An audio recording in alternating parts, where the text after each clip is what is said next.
Le Sahel est à un tournant crucial. Dans un contexte de tensions croissantes entre le Burkina Faso et le Togo, Ibrahim Traoré, le capitaine du Burkina, se retrouve une fois de plus au centre de la tourmente. La crise entre les deux pays pourrait franchir un point de non-retour, menaçant de déstabiliser toute la région. Traoré se trouve face à une question difficile. Comment défendre la souveraineté sans enflammer les tensions avec les puissances étrangères, notamment la France ? Chaque décision pourrait être décisive, et le silence diplomatique devient plus lourd que jamais. Ibrahim Traoré fait face à une situation diplomatique délicate. La tension croissante entre le Burkina Faso et le Togo, couplée à l'ombre de l'influence française dans la région, place le capitaine Traoré à un carrefour stratégique. Le défi n'est pas seulement militaire, mais aussi politique. Jusqu'où peut-il pousser sa quête de souveraineté sans provoquer une confrontation directe ? Les enjeux sont immenses et chaque mouvement compte. Traoré doit garantir la stabilité du Burkina Faso tout en résistant aux pressions externes. Dans un contexte où la moindre erreur pourrait enflammer un conflit de grande envergure, la stratégie de retenue devient la clé de son action. S'il échoue, la souveraineté du pays pourrait être remise en question, mais s'il réussit à naviguer dans ces eaux tumultueuses, il pourrait renforcer l'autonomie du Burkina Faso et de la région du Sahel. La pression monte, mais le capitaine semble décidé à ne pas céder. La tension qui monte entre le Burkina Faso et le Togo est bien plus qu'un simple différend diplomatique. En l'espace de 5 jours, une série d'événements a transformé ce conflit latent en une menace ouverte, propulsant Ibrahim Traoré dans une situation complexe où chaque décision pourrait avoir des répercussions dramatiques pour toute la région du Sahel.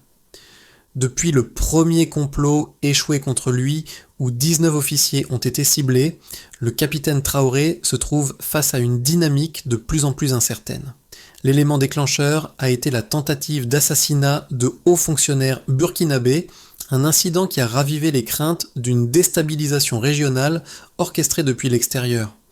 L'implication d'anciens officiers en exil, liés à des factions au Togo, a été confirmée par des messages interceptés, suggérant une chaîne de déstabilisation complexe. La demande d'extradition de Paul-Henri Damiba, accusé d'être à la tête du complot, n'a fait qu'ajouter de l'huile sur le feu. Cependant, le Togo, tout en restant silencieux, semble jouer un jeu diplomatique de prudence, laissant planer l'incertitude sur ses intentions. Le Burkina Faso, pour sa part, a opté pour une démarche plus directe, mettant la pression sur le gouvernement togolais, tout en évitant une action militaire précipitée. Mais la question qui reste en suspens est de savoir jusqu'où Traoré sera prêt à aller pour défendre son pays sans tomber dans le piège des provocations étrangères, notamment la France, qui a réagi par des avertissements discrets mais fermes. Le silence du Togo, ainsi que l'incertitude qui en découle, jouent un rôle essentiel dans ce jeu géopolitique. Ce n'est pas seulement une question de souveraineté nationale pour le Burkina Faso, mais aussi un test pour la stabilité de toute la région sahélienne. L'issue de ce face-à-face pourrait redéfinir les relations diplomatiques entre les pays du Sahel et les anciennes puissances coloniales, et plus particulièrement entre le Burkina Faso et la France. Ibrahim Traoré, capitaine du Burkina Faso, se retrouve au cœur de la tempête. Après la tentative d'assassinat contre lui, il est devenu un symbole de résistance contre les forces extérieures et de la quête de souveraineté pour son pays. Depuis son arrivée au pouvoir, Traoré a mis l'accent sur la stabilisation interne du Burkina Faso, tout en prenant des mesures pour résister à toute ingérence étrangère. Cependant, l'équilibre est précaire. Chaque décision qu'il prend pourrait déclencher une réaction en chaîne, provoquant un bouleversement dans la région. Dans les coulisses, l'influence de la France plane toujours avec ses accords militaires de défense qui pourraient entrer en jeu si la situation devenait plus complexe. Les implications de ces accords sont lourdes de sens, car toute incursion militaire sur le sol togolais serait perçue comme une violation directe des engagements internationaux. C'est dans ce contexte que la capacité de Traoré à naviguer entre la souveraineté nationale et les intérêts géopolitiques externes est mise à l'épreuve. Derrière le capitaine, un réseau de conseillers militaires et de diplomates travaille sans relâche pour anticiper les réactions internationales. Toutefois, la situation reste fragile. Traoré doit non seulement gérer la pression croissante à l'intérieur de son propre pays, mais aussi peser chaque mot et chaque geste pour éviter une escalade de la situation. L'incertitude entourant la réaction du Togo, ainsi que l'attitude vigilante de la France, rendent chaque mouvement stratégique crucial. Les premiers signes de la réponse du Togo seront déterminants dans l'évolution de la crise. La situation entre le Burkina Faso et le Togo a pris une tournure dramatique en l'espace de quelques jours. Le point de départ fut un complot d'assassinat manqué contre le capitaine Ibrahim Traoré, accompagné d'une tentative d'élimination de plusieurs hauts fonctionnaires burkinabés. Cet incident a immédiatement plongé le Burkina Faso dans une crise interne tout en exacerbant les tensions avec le Togo, dont le silence face à l'agression a soulevé de nombreuses interrogations. Le complot dont les racines se trouvent dans une cellule dormante à Ouagadougou a révélé l'existence d'un réseau de déstabilisation régionale plus vaste visant à affaiblir les structures de pouvoir du Sahel.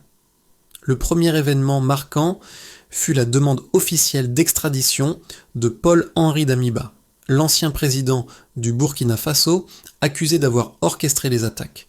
Cette demande fut suivie par l'émission d'un message clair de Ouagadougou: Damiba doit être livré pour être jugé, ou des conséquences diplomatiques et militaires en découleraient. Le Togo, qui abrite certains membres de l'entourage de Damiba, a opté pour un silence stratégique, ce qui a intensifié la méfiance du gouvernement burkinabé. De plus, la France, par le biais de ses accords militaires, a implicitement menacé d'intervenir si le Burkina Faso franchissait certaines limites. Cela a ajouté une pression supplémentaire sur Ibrahim Traoré, qui savait que toute action militaire unilatérale pourrait enflammer un conflit plus large. Le deuxième moment clé a été l'analyse des informations interceptées.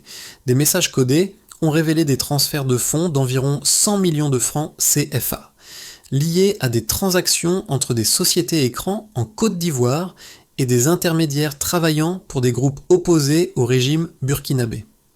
Ces fonds ont été utilisés pour financer les opérations de déstabilisation et pour organiser des cellules dormantes dans la région. En outre, le rapport de contre-espionnage a révélé que ces activités étaient coordonnées depuis l'étranger, notamment à partir du Togo, ce qui a renforcé les accusations de complot international contre Ibrahim Traoré. Face à cette menace, le Burkina Faso a décidé de renforcer son dispositif de sécurité intérieure, tandis que l'opinion publique, déjà méfiante envers les influences extérieures, a vu dans ces révélations la preuve que les forces de déstabilisation agissaient non seulement contre le gouvernement burkinabé, mais aussi contre la souveraineté de toute la région sahélienne. Dans le même temps, les alliés du Burkina Faso, notamment le Mali et le Niger, ont exprimé leur solidarité, suggérant que toute attaque contre le Burkina Faso serait perçue comme une agression contre l'ensemble de l'Alliance du Sahel. Le gouvernement burkinabé a ainsi intensifié ses efforts pour isoler le Togo diplomatiquement, tout en cherchant à maintenir la pression sur ce pays. Des réunions secrètes ont eu lieu entre les conseillers militaires et les diplomates burkinabés pour planifier les prochaines étapes.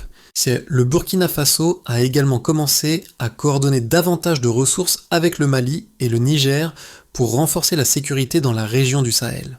Une opération conjointe a même été envisagée pour sécuriser la frontière et surveiller de près les mouvements d'individus suspects.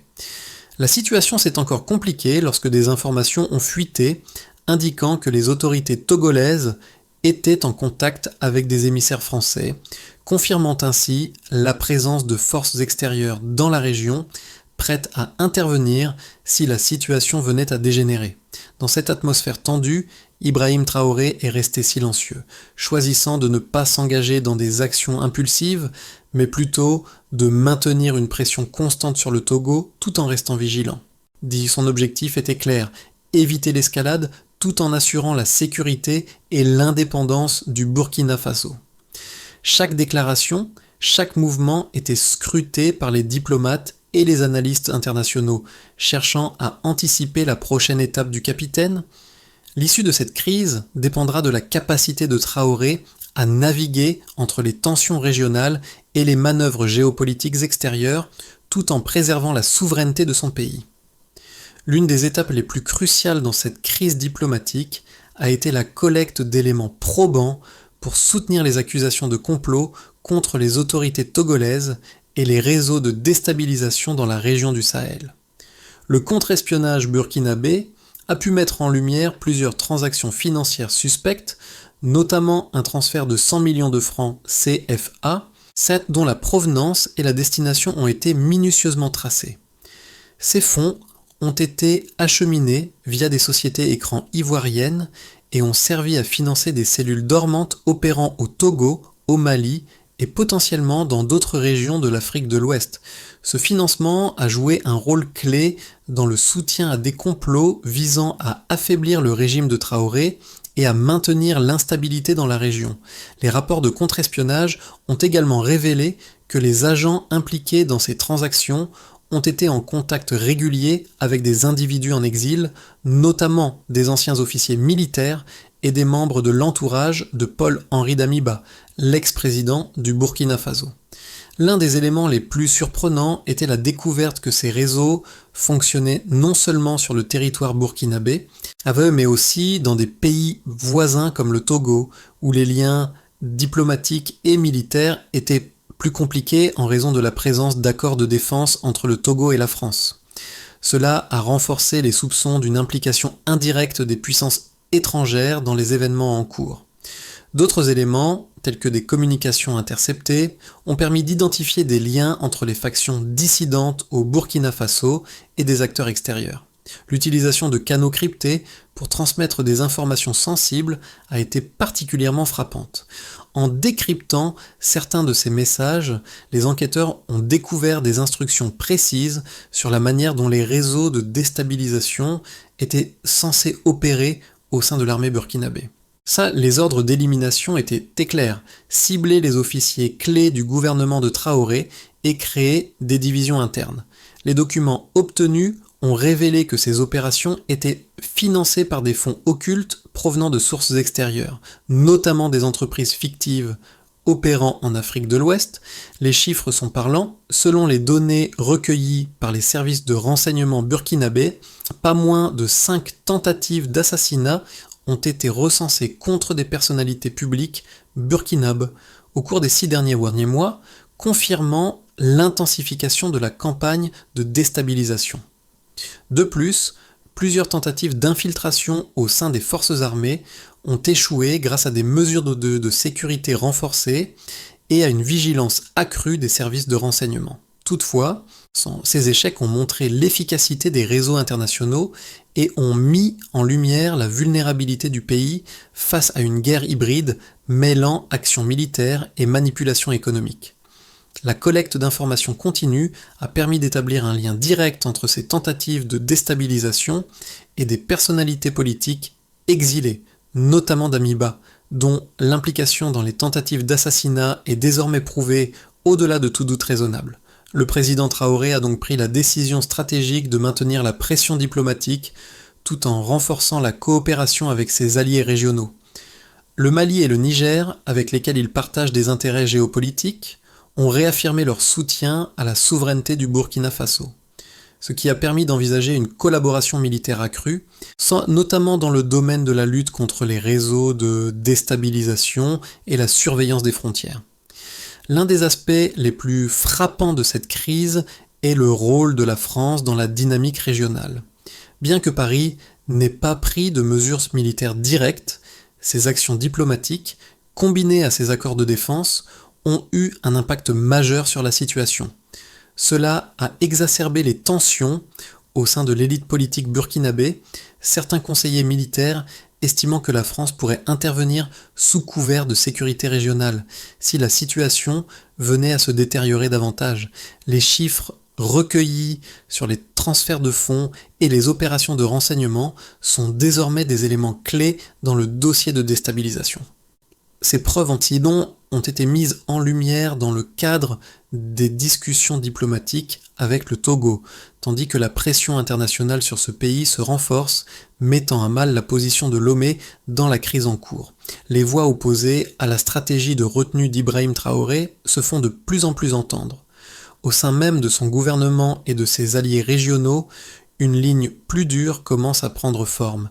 Ses partisans plaident pour une action plus directe contre le Togo et ses alliés extérieurs, estimant que la souveraineté du Burkina Faso ne peut plus être sacrifiée au nom de la diplomatie et des relations internationales. Ils voient dans le silence prolongé du Togo une forme d'agression passive, un défi à la légitimité du gouvernement de Traoré. Selon eux, il est temps d'agir et de reprendre le contrôle des initiatives régionales sans attendre que des événements échappent à leur contrôle. Ces voix se basent sur des arguments solides. Premièrement, l'histoire récente montre que lorsque le Burkina Faso a agi militairement pour défendre son territoire ou ses intérêts, le pays a réussi à repousser les forces extérieures et à préserver son indépendance. L'intervention rapide du Burkina Faso dans la crise de 2015 contre les groupes terroristes, par exemple, est souvent citée comme un succès qui a permis de renforcer la position du pays au sein de la région du Sahel. Deuxièmement, ils soutiennent que la France, bien que ne prenant pas d'action militaire directe, maintient une présence stratégique dans la région à travers ses bases et ses accords militaires, ce qui compromet la souveraineté totale du Burkina Faso. Ils estiment que la France et ses alliés attendent une occasion pour revenir dans la région et que toute hésitation de la part de Traoré ne fera qu'accroître la vulnérabilité du pays. Pourtant, une autre faction, plus mesurée, contre-attaque ces arguments. Cette faction met en lumière les risques d'un conflit ouvert avec le Togo et la France qui pourrait entraîner une guerre régionale dévastatrice. Il souligne l'importance de ne pas tomber dans le piège de l'escalade qui pourrait entraîner des pertes humaines massives et des sanctions économiques paralysantes. Un conflit prolongé pourrait isoler le Burkina Faso de ses partenaires économiques et diplomatiques et compromettre son avenir à long terme dans la région du Sahel. Ces deux positions s'opposent dans le débat interne de Traoré. D'un côté, l'argument de l'action immédiate semble rationnel, reposant sur la défense de la souveraineté nationale et l'affirmation du leadership régional. De l'autre, l'argument de la patience et de la retenue, bien que risqué, cherche à éviter un affrontement militaire dévastateur qui pourrait ruiner les efforts de reconstruction du pays. La décision de Traoré dans les jours à venir sera donc déterminante pour l'avenir du Burkina Faso et pour l'équilibre fragile du Sahel. Le silence du Togo, loin d'être un signe de faiblesse, devient une arme diplomatique. Alors que le Burkina Faso s'efforce de maintenir la pression, les signes d'une lente mais constante évolution dans les coulisses deviennent de plus en plus apparents. Les diplomates togolais, en dépit de leur position officielle, communiquent de manière discrète, envoyant des messages clairs au gouvernement burkinabé. Le Togo ne cédera pas facilement. Cette posture, bien que diplomatique, laisse sous-entendre qu'une véritable guerre de nerfs est en train de se jouer. La question qui persiste est de savoir combien de temps Ibrahim Traoré peut continuer à ignorer cette pression croissante sans que cela n'entraîne de conséquences irréversibles. Les indicateurs sont nombreux, les relations entre les États du Sahel se tendent, les stratégies militaires se renforcent et les lignes de communication diplomatique sont plus discrètes mais plus efficaces. Le Burkina Faso, bien qu'affichant une attitude de retenue, s'adapte à la situation, en se préparant pour un scénario où chaque mouvement pourrait être scruté par des puissances extérieures, principalement la France. Si la situation n'évolue pas rapidement, l'équilibre fragile pourrait basculer vers un conflit ouvert. Les répercussions de la crise entre le Burkina Faso et le Togo se font sentir bien au-delà des frontières des deux pays. Au cœur de cette dynamique, Ibrahim Traoré doit prendre en compte les répercussions potentielles sur l'ensemble de la région du Sahel, mais aussi sur l'ordre mondial plus large. Chaque geste diplomatique, chaque mouvement militaire est scruté, et les conséquences d'une escalade sont multiples et complexes. D'abord, le Burkina Faso est confronté à une situation où la légitimité de son gouvernement est remise en question.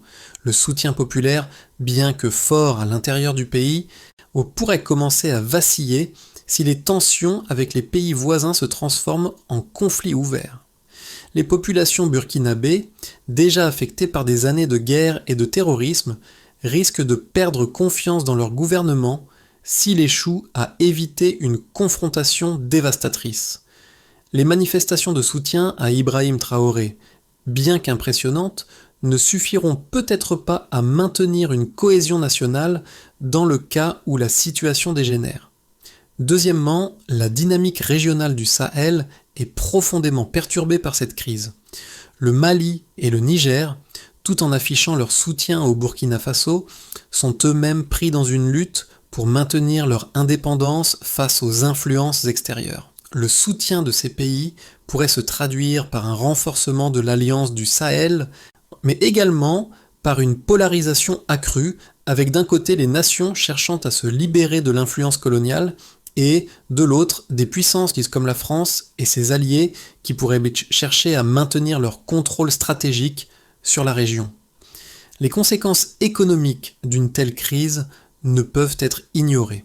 Le Burkina Faso, déjà fragile économiquement, risque de se retrouver dans une situation encore plus précaire si les sanctions économiques ou les perturbations dans les relations commerciales augmentent.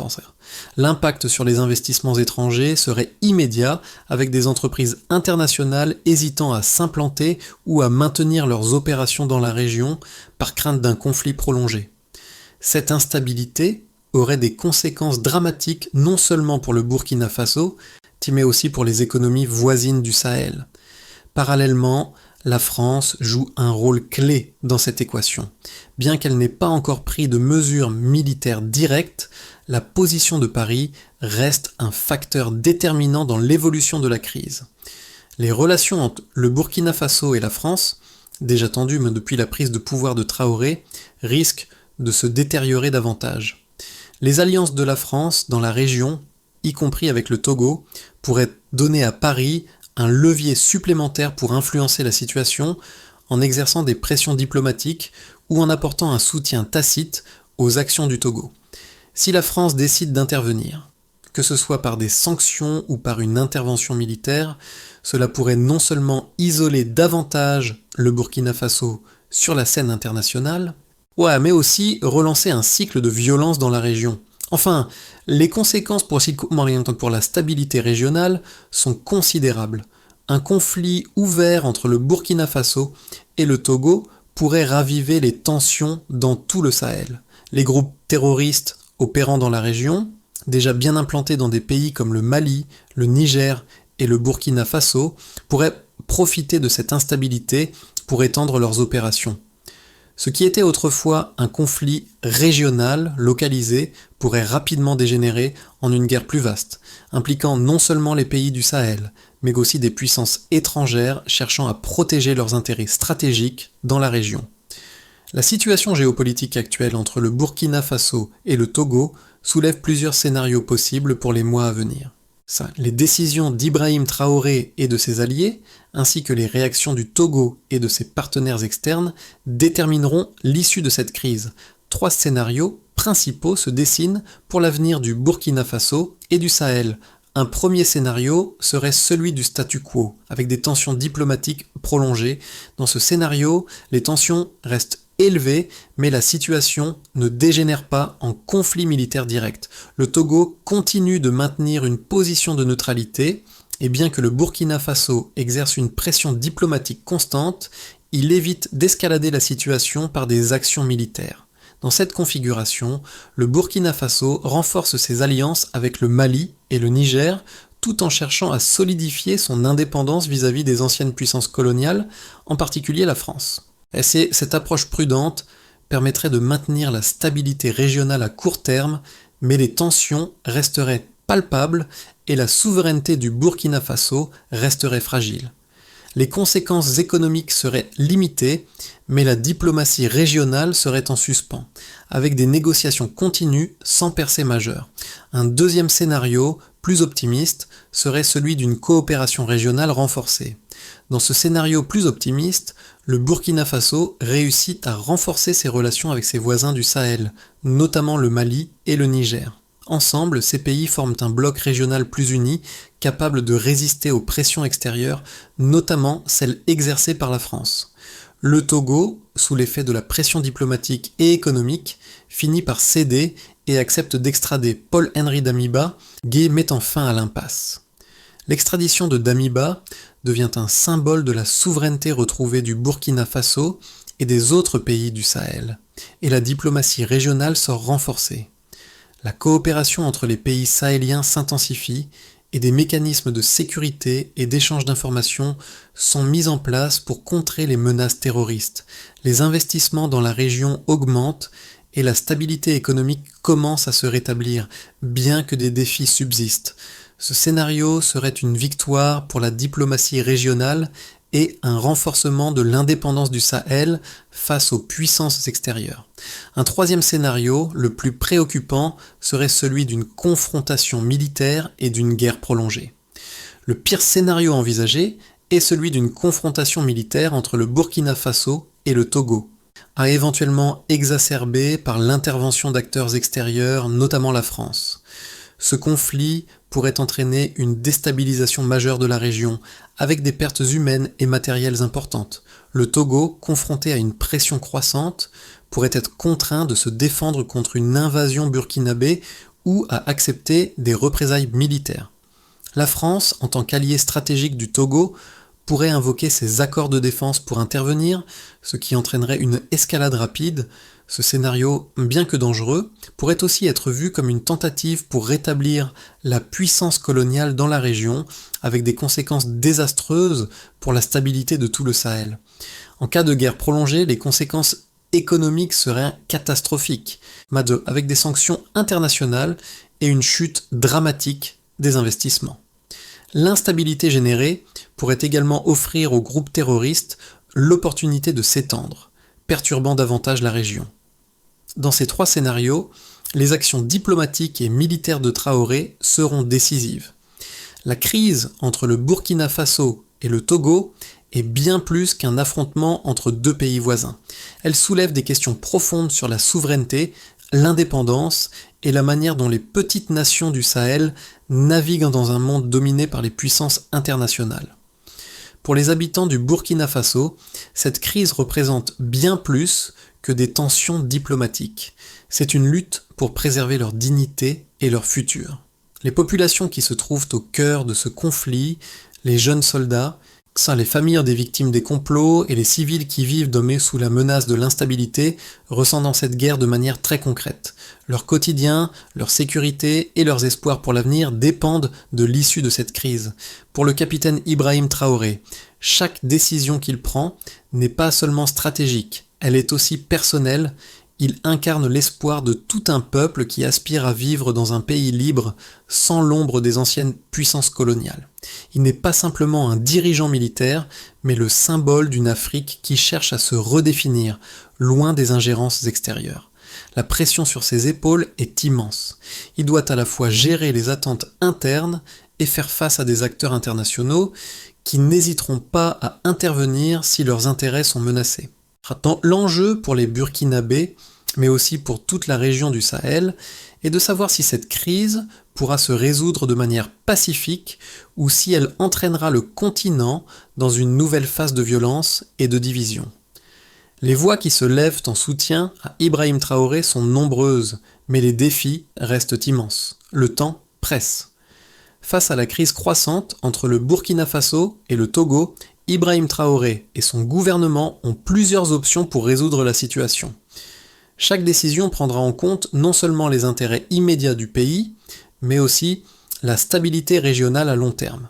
Voici un plan en 3 étapes qu'il pourrait suivre pour sortir de cette impasse. Pour commencer, il serait possible d'intensifier la diplomatie régionale. Le Burkina Faso pourrait renforcer ses alliances avec les pays voisins, notamment le Mali et le Niger, pour créer un front uni en faveur de la souveraineté du Sahel. Des discussions bilatérales et multilatérales devraient en s'être menées pour persuader le Togo de coopérer davantage, notamment en ce qui concerne l'extradition de Paul-Henri Damiba. Le soutien des pays africains voisins est crucial, car un bloc régional fort enverrait un message clair de solidarité et d'indépendance. Cela permettrait également de gagner du temps pour éviter une confrontation militaire ouverte. Ensuite, il serait possible de lancer un appel à la communauté internationale. La diplomatie burkinabé pourrait également se tourner vers les Nations Unies et les autres organisations internationales pour obtenir du soutien. Un appel à l'unité africaine pourrait être lancé pour souligner l'importance de respecter la souveraineté des nations africaines et éviter l'ingérence des puissances coloniales. Le Burkina Faso pourrait également exiger une enquête internationale sur les complots de déstabilisation afin de démontrer la gravité de la situation et de gagner en légitimité sur la scène internationale. Enfin, il serait possible de renforcer la sécurité intérieure. Enfin, Traoré devra assurer la sécurité de ses frontières et renforcer les capacités de défense du pays. Cela inclut l'augmentation de la coopération avec les alliés régionaux pour contrer les menaces internes et externes, ainsi que l'intensification des efforts pour combattre les groupes terroristes actifs dans la région. Au milieu de cette crise géopolitique complexe, Sam Ibrahim Traoré incarne l'espoir d'un Burkina Faso indépendant, et plus largement d'un Sahel qui refuse de se soumettre aux influences extérieures. Ce n'est pas seulement une question de politique ou de stratégie, mais une question de dignité nationale. Le peuple burkinabé, tout comme ses alliés régionaux, place son avenir entre les mains de Traoré, espérant qu'il saura mener son pays hors de cette impasse.